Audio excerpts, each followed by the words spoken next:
भारतवर्ष में एक प्रतापी और दानी राजा राज्य करता था। वे नित्य गरीबों और ब्राह्मणों की सहायता करता था। ये बात उसकी रानी को अच्छी नहीं लगती थी। वे ना ही गरीबों को दान देती, ना ही भगवान का पूजन करती थी, और राजा को भी दान देने से मना किया करती थी। एक दिन राजा शिकार खेलने वन को गए तो रानी महल में अकेली थी। उसी समय बृहस्पति देव साधु वेश में राजा के महल में भिक्षा के लिए गए और साधु बाबा ने रानी से भिक्षा मांगी। रानी ने भिक्षा देने से इनकार कर दिया और कहा, हे साधु महाराज, मैं तो दान पुण्य से तंग आ गई हूँ। मेरा पति सारा धन लुटाते रहता है। मेरी इच्छा है कि हमारा धन नष्ट हो जाए, फिर ना रहेगा बांस, ना बजेगी बांसुरी। साधु ने कहा, देवी, तुम बड़ी विचित्र हो। धन संतान तो सभी चाहते हैं, पुत्र और लक्ष्मी तो पापी के घर भी होने चाहिए। यदि तुम्हारे पास अधिक धन है तो भूखों को भोजन दो, प्यासों के लिए प्याऊ बनवाओ, मुसाफिरों के लिए धर्मशालाएं खुलवाओ। जो निर्धन अपनी कुंवारी कन्याओं का विवाह नहीं कर सकते, उनका विवाह करा दो। ऐसे और कई काम हैं जिनके करने से तुम्हारा यश लोक परलोक में फैलेगा। परंतु रानी पर उपदेश का कोई प्रभाव नहीं पड़ा। वे बोली, महाराज, आप मुझे कुछ ना समझाएं। मैं ऐसा धन नहीं चाहती जो हर जगह बांटती फिरूं। साधु ने उत्तर दिया, यदि तुम्हारी ऐसी इच्छा है तो तथास्तु। तुम ऐसा करना कि बृहस्पतिवार को घर लीपकर तेली मिट्टी से अपना सर धोकर स्नान करना, भट्टे चढ़ाकर कपड़े धोना। ऐसा करने से आपका सारा धन नष्ट हो जाएगा। इतना कहकर वे साधु महाराज वहाँ से अंतर ध्यान हो गए। साधु के अनुसार कई बातों को पूरा करते हुए रानी को केवल 3 बृहस्पतिवार ही बीते थे कि उसकी समस्त धन संपत्ति नष्ट हो गई। भोजन के लिए राजा का परिवार तरसने लगा। तब एक दिन राजा ने रानी से बोला कि हे रानी, तुम यहीं रहो, मैं दूसरे देश को जाता हूँ, क्योंकि यहाँ पर सभी लोग मुझे जानते हैं, इसलिए मैं कोई छोटा कार्य नहीं कर सकता।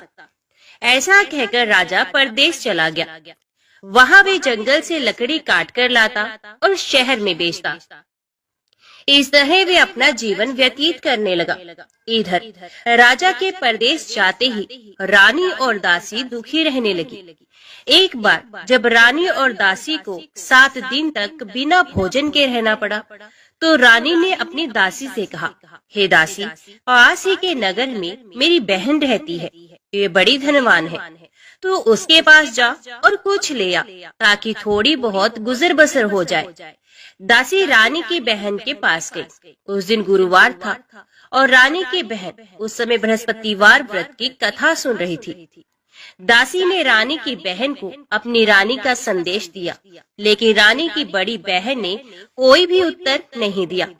जब दासी को रानी की बहन से कोई उत्तर न मिला तो वे बहुत दुखी हुई और उसे क्रोध भी आया। दासी ने वापस आकर रानी को सारी बात बताई। सुनकर रानी ने अपने भाग्य को बहुत कोसा। उधर रानी की बहन ने सोचा कि मेरी बहन की दासी आई थी, परंतु मैं उससे नहीं बोली, इससे वे बहुत दुखी हुई होगी। कथा सुनकर और पूजन समाप्त करके वे अपनी बहन के घर आई और कहने लगी, हे बहन, मैं बृहस्पतिवार का व्रत कर रही थी। तुम्हारी दासी मेरे घर आई थी, परंतु जब तक कथा होती है तब तक ना तो उठते हैं और ना ही बोलते हैं, इसलिए मैं नहीं बोली। कहो दासी, क्यों गई थी? रानी बोली, बहन, तुमसे क्या छिपाऊं, हमारे घर में खाने तक को अनाज नहीं था। ऐसा कहते कहते रानी की आंखें भर आई। उसने दासी समेत पिछले 7 दिनों से भूखे रहने तक की बात अपनी बहन को विस्तार पूर्वक सुना दी। रानी की बहन बोली, देखो बहन, भगवान बृहस्पति देव सबकी मनोकामना को पूरा करते हैं। देखो, शायद तुम्हारे घर में अनाज रखा हो। पहले तो रानी को विश्वास नहीं हुआ, पर बहन के आग्रह करने पर उसने अपनी दासी को अंदर भेजा। उसे सचमुच अनाज से भरा एक घड़ा मिल गया। ये देखकर दासी को बड़ी हैरानी हुई। दासी रानी से कहने लगी, हे रानी, जब हमको भोजन नहीं मिलता तो हम व्रत ही तो करते हैं, इसलिए क्यों ना इनसे व्रत और कथा की विधि पूछ ली जाए ताकि हम भी व्रत कर सके। तब रानी ने अपनी बहन से बृहस्पतिवार व्रत के बारे में पूछा। उसकी बहन ने बताया, बृहस्पतिवार के व्रत में चने की दाल और मुनक्का से विष्णु भगवान का केले की जड़ में पूजन करें तथा दीपक जलाएं, व्रत कथा सुने और पीला भोजन ही करें। इससे बृहस्पति देव प्रसन्न होते हैं। व्रत और पूजन विधि बताकर रानी की बहन अपने घर को लौट आई। 7 दिन के बाद जब गुरुवार आया तो रानी और दासी ने व्रत रखा। घुड़साल में जाकर चना और गुड़ लेकर आई, फिर उसे केले की जड़ तथा भगवान विष्णु का पूजन किया। अब पीला भोजन कहाँ से आए, इस बात को लेकर दोनों बहुत दुखी थे। क्योंकि उन्होंने व्रत रखा था, इसलिए बृहस्पति देव उनसे प्रसन्न थे। इसलिए वे एक साधारण व्यक्ति का रूप धारण करके 2 थालों में सुंदर पीला भोजन दासी को दे गए। भोजन पाकर दासी प्रसन्न हुई और फिर रानी के साथ मिलकर भोजन ग्रहण किया। उसके बाद वे सभी गुरुवार को व्रत और पूजन करने लगी। बृहस्पति भगवान की कृपा से उनके पास फिर से धन संपत्ति आ गई, परंतु रानी फिर से पहले की तरह आलस में रहने लगी। तब दासी बोली, देखो रानी, तुम पहले भी इस प्रकार आलस्य में रहती थी। तुम्हें धन रखने में कष्ट होता था, इस कारण सभी धन नष्ट हो गया था। और अब जब भगवान बृहस्पति की कृपा से धन मिला है तो तुम्हें फिर से आलस्य होता है। रानी को समझाते हुए दासी कहती है कि बड़ी मुसीबतों के साथ हमने ये धन पाया है, इसलिए हमें दान पुण्य करना चाहिए, भूखे मनुष्यों को भोजन कराना चाहिए और धन को शुभ कार्यों में खर्च करना चाहिए, जिससे तुम्हारे कुल का यश बढ़ेगा, स्वर्ग की प्राप्ति होगी और पितृ प्रसन्न होंगे। दासी की बात मानकर रानी अपना धन शुभ कार्यों में खर्च करने लगी, जिससे पूरे नगर में उसका यश फैलने लगा। एक दिन राजा दुखी होकर जंगल में एक पेड़ के नीचे आसन जमाकर बैठ गया। वे अपनी दशा को याद करके व्याकुल होने लगा। बृहस्पतिवार का दिन था। एकाएक उसने देखा कि निर्जन वन में एक साधु प्रकट हुए। वे साधु वेश में स्वयं बृहस्पति देवता थे। लकड़हारे के सामने आकर बोले, हे लकड़हारे, इन सुनसान जंगल में तू चिंता मगन क्यों बैठा है? लकड़हारे ने दोनों हाथ जोड़कर प्रणाम किया और उत्तर दिया, महात्मा जी, आप सबको जानते हैं, मैं क्या कहूँ। ये कहकर रोने लगा और साधु को अपनी आत्म कथा सुनाने लगा। महात्मा जी ने कहा, तुम्हारी स्त्री ने बृहस्पति के दिन बृहस्पति भगवान का निरादर किया है, जिसके कारण रुष्ट होकर उन्होंने तुम्हारी ये दशा कर दी है। अब तुम चिंता न करो, चिंता को दूर करके मेरे कहने पर चलो तो तुम्हारे सब कष्ट दूर हो जाएंगे और भगवान पहले से भी अधिक संपत्ति देंगे। तुम बृहस्पति के दिन कथा किया करो, 2 पैसे के चने मुनक्का लाकर उसका प्रसाद बनाओ और शुद्ध जल से लोटे में शक्कर मिलाकर अमृत तैयार करो। कथा के पश्चात अपने सारे परिवार और सुनने वाले प्रेमियों में अमृत व प्रसाद बांटकर आप भी ग्रहण किया करो। ऐसा करने से भगवान तुम्हारी सब मनोकामनाएं पूर्ण करेंगे। साधु के ऐसे वचन सुनकर लकड़हारा बोला, हे प्रभु, मुझे लकड़ी बेचकर इतना पैसा नहीं मिलता जिससे भोजन के उपरांत कुछ बचा सकूं। मैंने रात्रि में अपनी स्त्री को व्याकुल देखा है। मेरे पास कुछ ही नहीं जिससे मैं उसकी खबर मंगा सकूं। साधु ने कहा, हे लकड़हारे, तुम किसी बात की चिंता ना करो। बृहस्पति के दिन तुम रोजाना की तरह लकड़ियां लेकर शहर को जाओ। तुमको रोज से दुगुना धन प्राप्त होगा, जिससे तुम भली भांति भोजन कर लोगे तथा बृहस्पति देव की पूजा का सामान भी आ जाएगा। इतना कहकर साधु महाराज अंतर्ध्यान हो गए। धीरे धीरे समय व्यतीत होने पर फिर वही बृहस्पतिवार का दिन आया। लकड़हारा जंगल से लकड़ी काटकर किसी शहर में बेचने गया। उसे उस दिन और दिन से भी अधिक पैसा मिला। राजा ने चना गुड़ आदि लाकर गुरुवार का व्रत किया। उस दिन से उसके सभी कलेश दूर हो गए। परंतु जब दोबारा गुरुवार का दिन आया तो बृहस्पतिवार का व्रत करना भूल गया। इस कारण बृहस्पति भगवान नाराज हो गए। उस दिन उस नगर के राजा ने विशाल यज्ञ का आयोजन किया था तथा शहर में ये घोषणा करा दी थी कि कोई भी मनुष्य अपने घर में भोजन ना बनाए, न आग जलाए। समस्त जनता मेरे यहाँ भोजन करने आए।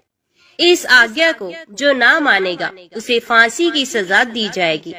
इस तरह की घोषणा संपूर्ण नगर में करवा दी गई। राजा की आज्ञा अनुसार शहर के सभी लोग भोजन करने गए, लेकिन लकड़हारा कुछ देर से पहुंचा। इसलिए राजा उसको अपने साथ घर ले गए और ले जाकर भोजन करा रहे थे तो रानी की दृष्टि उस खूंटी पर पड़ी जिस पर उसका हार टंगा था। वे यहाँ पर दिखाई नहीं दिया। रानी ने निश्चय किया कि मेरा हार इस मनुष्य ने ही चुरा लिया है। उसी समय सिपाहियों को बुलाकर उसको कारागार में डलवा दिया गया। जब लकड़हारा कारागार में पड़ गया और बहुत दुखी होकर विचार करने लगा कि ना जाने कौन से पूर्व जन्म के कर्म से मुझे ये दुख प्राप्त हुआ है, और उसी साधु को याद करने लगा जो कि जंगल में मिला था। उसी समय तत्काल बृहस्पति देव साधु के रूप में प्रकट हुए और उसकी दशा को देखकर कहने लगे, अरे मूर्ख, तूने बृहस्पति देव की कथा नहीं करी, इस कारण तुझे दुख प्राप्त हुआ है। अब चिंता मत कर। बृहस्पतिवार के दिन कारागार के दरवाजे पर 4 पैसे पड़े मिलेंगे। उनसे तू बृहस्पति देव की पूजा करना, तेरे सभी कष्ट दूर हो जाएंगे। बृहस्पति के दिन उसे 4 पैसे मिले। लकड़हारे ने कथा कही। उसी रात्रि को बृहस्पति देव ने उस नगर के राजा को स्वप्न में कहा, हे राजन, तुमने जिस आदमी को कारागार में बंद कर दिया है वे निर्दोष है, वे राजा है, उसे छोड़ देना। रानी का हार उसी खूंटी पर लटका है। अगर तू ऐसा नहीं करेगा तो मैं तेरे राज्य को नष्ट कर दूंगा। इस तरह रात्रि के स्वप्न को देखकर राजा प्रातः काल उठा और खूंटी पर हार देखकर लकड़हारे को बुलाकर क्षमा मांगी तथा लकड़हारे को योग्य सुंदर वस्त्र आभूषण देकर विदा कर दिया। बृहस्पति देव की आज्ञा के अनुसार लकड़हारा अपने नगर को चल दिया। राजा जब अपने नगर के निकट पहुंचा तो उसे बड़ा आश्चर्य हुआ। नगर में पहले से अधिक बाग, तालाब, कुएं तथा बहुत सी धर्मशाला, मंदिर आदि बने हुए थे। राजा ने पूछा, ये किसका बाग और किसकी धर्मशाला है? तब नगर के सब लोग कहने लगे, ये सब रानी और दासी के काम है। तो राजा को आश्चर्य हुआ और गुस्सा भी आया। जब रानी ने यह खबर सुनी कि राजा आ रहे हैं तो उन्होंने अपनी दासी से कहा कि हे दासी, देख राजा हमको कितनी बुरी हालत में छोड़ गए थे। हमारी ऐसी हालत देखकर वे लौट ना जाए, इसलिए तू दरवाजे पर खड़ी हो जा। आज्ञा अनुसार दासी दरवाजे पर खड़ी हो गई। राजा आए तो उन्हें अपने साथ ले आई। तब राजा ने क्रोध करके अपनी रानी से पूछा कि वे धन तुम्हें कैसे प्राप्त हुआ? तब उन्होंने कहा, हमें ये सब धन बृहस्पति देव के इस व्रत के प्रभाव से ही प्राप्त हुआ है। राजा ने निश्चय किया कि 7 रोज बाद तो सभी बृहस्पति देव का पूजन करते हैं, परंतु मैं प्रतिदिन दिन में 3 बार कहानी तथा रोज व्रत किया करूंगा। अब हर समय राजा के दुपट्टे में चने की दाल बंधी रहती तथा दिन में 3 बार कहानी कहता। एक रोज राजा ने विचार किया कि चलो अपनी बहन के यहाँ हो आए। इस तरह निश्चय कर राजा घोड़े पर सवार हो अपनी बहन के यहाँ को चलने लगा। मार्ग में उसने देखा कि कुछ आदमी एक मुर्दे को लिए जा रहे हैं। उन्हें रोककर राजा कहने लगा, अरे भाइयों, मेरी बृहस्पति देव की कथा सुन लो। वे बोले, लो हमारा तो आदमी मर गया है, इसको अपनी कथा की पड़ी है। परंतु कुछ आदमी बोले, अच्छा कहो, हम तुम्हारी कथा भी सुनेंगे। राजा ने दाल निकाली और जब कथा आधी हुई कि मुर्दा हिलने लग गया, और जब कथा समाप्त हो गई तो राम राम करते हुए मनुष्य उठकर खड़ा हो गया। आगे मार्ग में उसे एक किसान खेत में हल चलाता मिला। राजा ने उसे देखा और उससे बोला, अरे भैया, तुम मेरी बृहस्पतिवार की कथा सुनो। किसान बोला, जब तक मैं तेरी कथा सुनूंगा तब तक 4 हरिया जोत लूंगा। जा अपनी कथा किसी और को सुनाना। इस तरह राजा आगे चलने लगा। राजा के हटते ही बैल पछाड़ खाकर गिर गए तथा किसान के पेट में बड़ी जोर का दर्द होने लगा। उस समय उसकी माँ रोटी लेकर आई। उसने जब ये देखा तो अपने पुत्र से सब हाल पूछा और बेटे ने सभी हाल कह दिया। तो बुढ़िया दौड़ी दौड़ी उस घुड़सवार के पास गई और उससे बोली कि मैं तेरी कथा सुनूंगी, तो अपनी कथा मेरे खेत पर चलकर ही कहना। राजा ने बुढ़िया के खेत पर जाकर कथा कही, जिसके सुनते ही वे बैल उठकर खड़े हो गए। किसान के पेट का दर्द भी बंद हो गया। राजा अपनी बहन के घर पहुंचा। बहन ने भाई की खूब मेहमान निवाजी की। दूसरे रोज प्रातः काल राजा जगा तो वे देखने लगा कि सब लोग भोजन कर रहे हैं। राजा ने अपनी बहन से कहा, ऐसा कोई मनुष्य है जिसने भोजन ना किया हो, मेरी बृहस्पतिवार की कथा सुन लेगा। बहन बोली, हे भैया, ये देश ऐसा ही है। पहले यहाँ लोग भोजन करते हैं, बाद में अन्य काम करते हैं। अगर कोई पड़ोस में है तो मैं देखाऊं। वे ऐसा कहकर देखने चले गए, परंतु उसे कोई ऐसा व्यक्ति नहीं मिला जिसने भोजन ना किया हो। अतः वे एक कुम्हार के घर गए, जिसका लड़का बीमार था। उसे मालूम हुआ कि उनके यहाँ 3 रोज से किसी ने भोजन नहीं किया है। रानी ने अपने भाई की कथा सुनने के लिए कुम्हार से कहा। वे तैयार हो गया। राजा ने जाकर बृहस्पतिवार की कथा कही, जिसको सुनकर उसका लड़का ठीक हो गया। अब तो राजा की प्रशंसा होने लगी। एक रोज राजा ने अपनी बहन से कहा कि हे बहन, हम अपने घर को जाएंगे, तुम भी तैयार हो जाओ। राजा की बहन अपनी सास से पूछने गई। सास ने कहा, हाँ चली जा, परंतु अपने लड़कों को मत लेकर जाना, क्योंकि तेरे भाई की कोई औलाद नहीं। बहन ने अपने भैया से कहा, हे भैया, मैं तो चलूंगी, पर कोई बालक नहीं जाएगा। राजा बोला, जब कोई बालक नहीं चलेगा तब तुम भी क्या करोगी। बड़े दुखी मन से राजा अपने नगर को लौट आया। राजा ने अपनी रानी से कहा, हम निर्वंशी हैं, हमारा मुंह देखने का धर्म नहीं है और कुछ भोजन आदि नहीं किया। रानी बोली, हे प्रभु, बृहस्पति देव ने हमें सब कुछ दिया है, वे हमें औलाद अवश्य देंगे। उसी रात को बृहस्पति देव ने राजा से स्वप्न में कहा, हे राजा, उठ, सभी सोच त्याग दे, तेरी रानी गर्भ से है। राजा की ये बात सुनकर बड़ी खुशी हुई। 9वें महीने में उसके गर्भ से एक सुंदर पुत्र पैदा हुआ। तब राजा बोला, हे रानी, स्त्री बिना भोजन के रह सकती है, पर बिना कहे नहीं रह सकती। जब मेरी बहन आए तो मुझसे कुछ मत कहना। रानी ने सुनकर हाँ कर दिया। जब राजा की बहन ने ये शुभ समाचार सुना तो वे बहुत खुश हुई तथा बधाई लेकर अपने भाई के यहाँ आई। तभी रानी ने कहा, घोड़ा चढ़कर तो नहीं आई, गधा चढ़ी आई। राजा की बहन बोली, भाभी, मैं इस प्रकार ना कहती तो तुम्हें औलाद कैसे मिलती। बृहस्पति देव ऐसे ही हैं, जैसे जिसके मन में कामनाएं हैं सभी को पूर्ण करती हैं। जो सद्भावना पूर्वक बृहस्पतिवार का व्रत करता है एवं कथा पढ़ता अथवा सुनता है, दूसरों को सुनाता है, बृहस्पति देव उसकी सभी मनोकामनाएं पूर्ण करते हैं।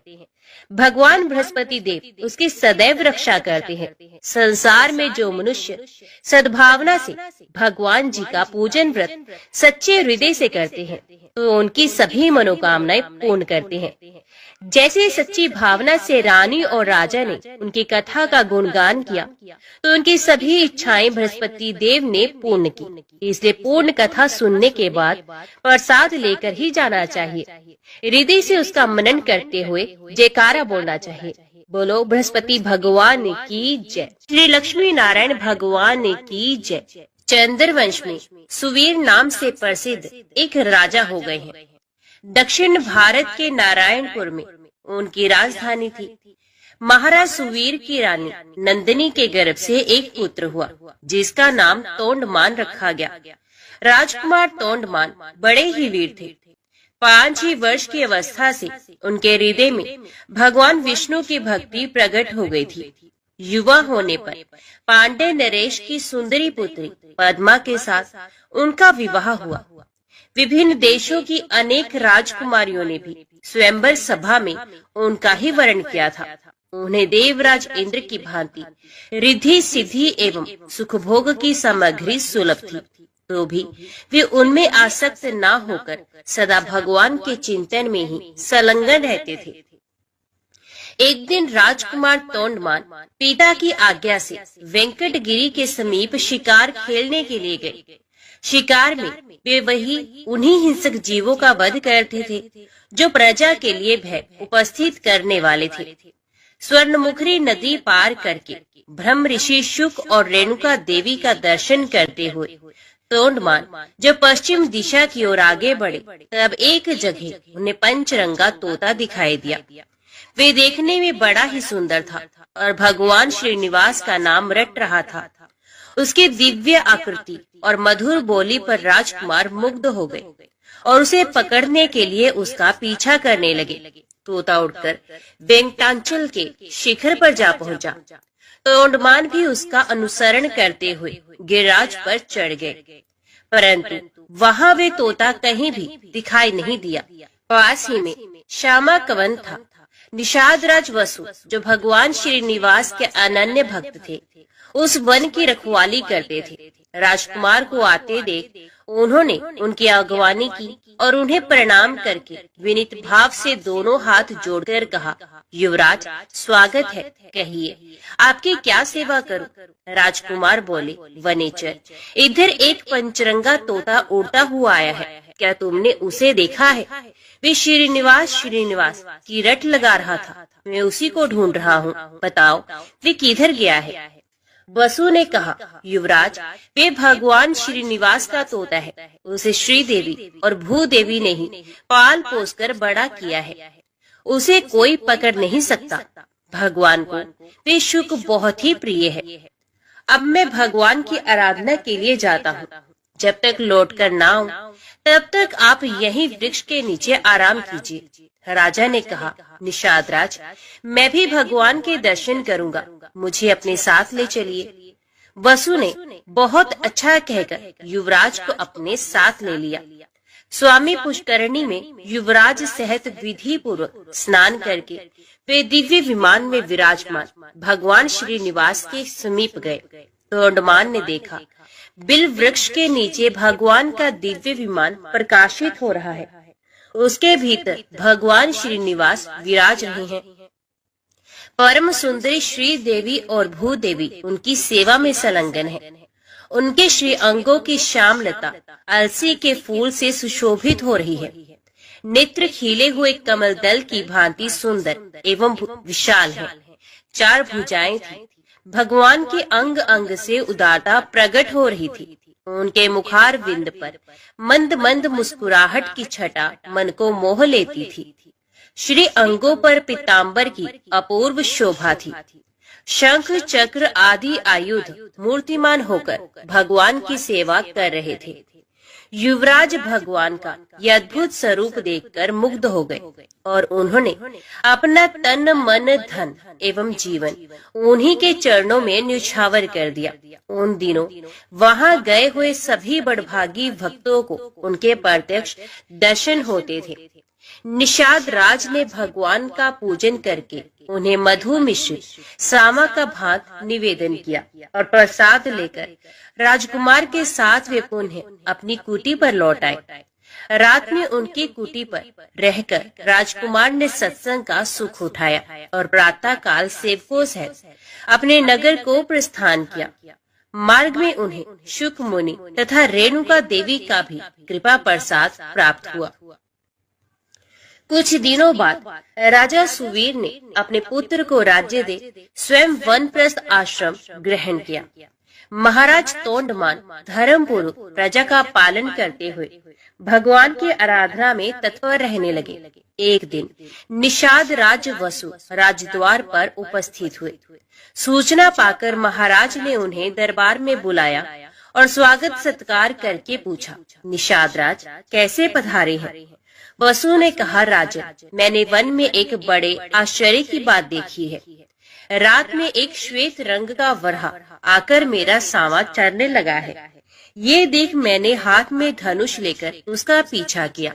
वरहा मुझे देखते ही हवा हो गया। मैंने भी पीछा नहीं छोड़ा। स्वामी पुष्करणी के तट पर जाकर वे वरहा एक बांबी में घुस गया। तब मैं क्रोध में आकर उस बांबी को ही खोदने लगा। इतने में ही मूर्छित होकर गिर पड़ा। उसी समय मेरा पुत्र भी वहां आ पहुंचा। मुझे मूर्छित देख वे भगवान मधुसूदन की स्तुति करने लगा। भगवान वरहा का मुझ में आवेश हुआ। उन्होंने मेरे पुत्र से कहा, निषादराज बसु, शीघ्र ही महाराज तोंडमान के पास जाकर मेरा सारा वृतांत उनसे कहो। राजा काली गो के दूध से मेरा अभिषेक करते हुए इस वल्मीक को धो डाले। इसके भीतर एक सुंदर शिला प्राप्त होगी। उसे लेकर शिल्पी द्वारा मेरी वरहा मूर्ति का निर्माण कराए, जिससे मैं भूमि देवी को अपने बाएं अंक में लेकर खड़ा रहूं। मूर्ति तैयार हो जाने पर बड़े बड़े मुनीश्वरों और वेखानस महात्माओं द्वारा उसकी स्थापना कराकर स्वयं तोंडमान भी उसकी पूजा करे। यो कहकर भगवान वरहा ने मुझे छोड़ दिया। तब मैं पूर्वत स्वस्थ हो गया। देवादिदेव भगवान वरहा आपसे क्या कराना चाहते हैं, ये बताने के लिए ही मैं आपकी सेवा में उपस्थित हुआ हूँ। राजा ने भगवान की इस आज्ञा को बड़ी प्रसन्नता के साथ शिरोधार्य किया। ग्वालों को आज्ञा दे दी, मेरे यहाँ जितनी भी काली और कपिला गोए हैं उन सबको वेंकटाचल पर ले चलो। मंत्री को आदेश मिला, कल ही यात्रा करनी है। इसकी समुचित व्यवस्था की जाए। तदंतर तोंडमान अंतपुर में गए और सभी रानियों से वरहा भगवान का वे आदेश सुनाकर रात में वहीं सो गए। सपने में भगवान श्रीनिवास ने उन्हें बिल का मार्ग दिखलाया और राजद्वार से लेकर बिल के समीप तक पल्लव बिछवा दिए। सवेरे उठने पर राजा ने अपना स्वप्न लोगों पर प्रकट किया और द्वार पर बिछे हुए पल्लव वहां प्रत्यक्ष दिखाई दिए। महाराज ने शुभ मुहूर्त में यात्रा की और बिल के समीप पहुंचकर वहां एक सुंदर नगर बसाया। भगवान के आदेश के अनुसार उन्होंने मूर्ति निर्माण, प्रतिष्ठा और पूजन का कार्य बड़ी धूमधाम से संपन्न किया। वे प्रतिदिन बिल के मार्ग से आकर भगवान को प्रणाम करते और लौट जाते थे। एक दिन राजा के यहाँ एक ब्राह्मण देवता अपनी पत्नी के साथ पधारे और इस प्रकार बोले, महाराज, मैं वशिष्ठ कुल में उत्पन्न सामवेदी ब्राह्मण हूँ। मेरा नाम वीर शर्मा है। हम दोनों दंपति घर से तीर्थ यात्रा के लिए निकले हैं, परंतु गर्भवती होने के कारण मेरी पत्नी से चला नहीं जाता। अतः आप इसे अंतपुर में रखकर तब तक इसकी रक्षा करें जब तक मैं तीर्थ यात्रा से वापस लौट न आऊं। राजा ने तथास्तु कहकर उसकी रक्षा का भार ले लिया। ब्राह्मण देवता निश्चिंत होकर चले गए। महाराज ने सेवकों को आज्ञा देकर ब्राह्मणी के लिए अंतपुर में एक एकांत गृह की व्यवस्था करवा दी और एक बार 6 महीने के लिए अन्न दिलवा दिया। ब्राह्मणी पतिव्रता और लज्जावती थी। वे किसी भी परपुरुष से बात नहीं करती थी। 6 महीने तक वे उस अन्न से निर्वाह करती रही। दैववश राजा को ब्राह्मणी की याद न रही। 6 महीने के बाद अन्न का अभाव हो गया तो ब्राह्मणी ने स्वयं मुंह खोलकर मांगा नहीं। बेचारी भूख की पीड़ा सहती हुई ही मर गई।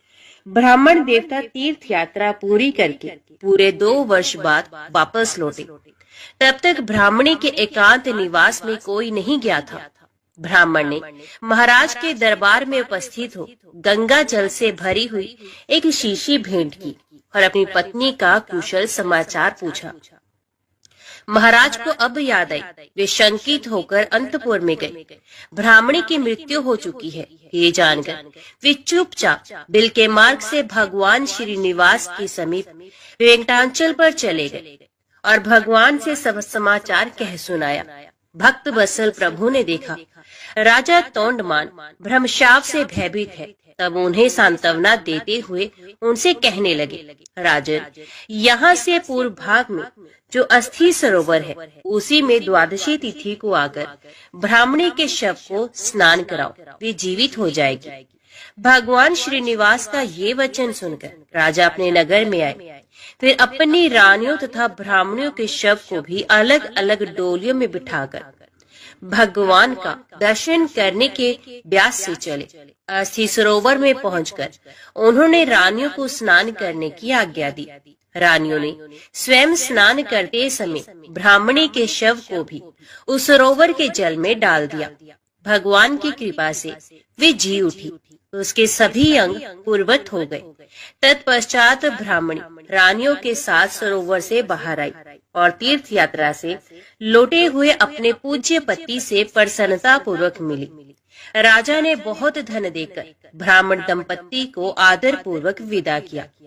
ब्राह्मण ने अपनी स्त्री का समाचार और भगवान वेंकटेश्वर का अद्भुत प्रभाव सुना। वे राजा को आशीर्वाद देकर प्रसन्नता पूर्वक अपने देश को लौट गए। एक दिन महाराज ने एक भगवत भक्त कुम्हार दंपत्ति के परम धाम आगमन की अद्भुत घटना अपनी आंखों से देखी। फिर तो उनका मन इस संसार के सुख भोग से सर्वथा विरक्त हो गया। उन्होंने अपने पुत्र श्रीनिवास को राज्य देकर स्वयं वेंकटाचल पर बड़ी भारी तपस्या की। भगवान ने प्रत्यक्ष दर्शन दिया और कहा, राजन वर मांगो।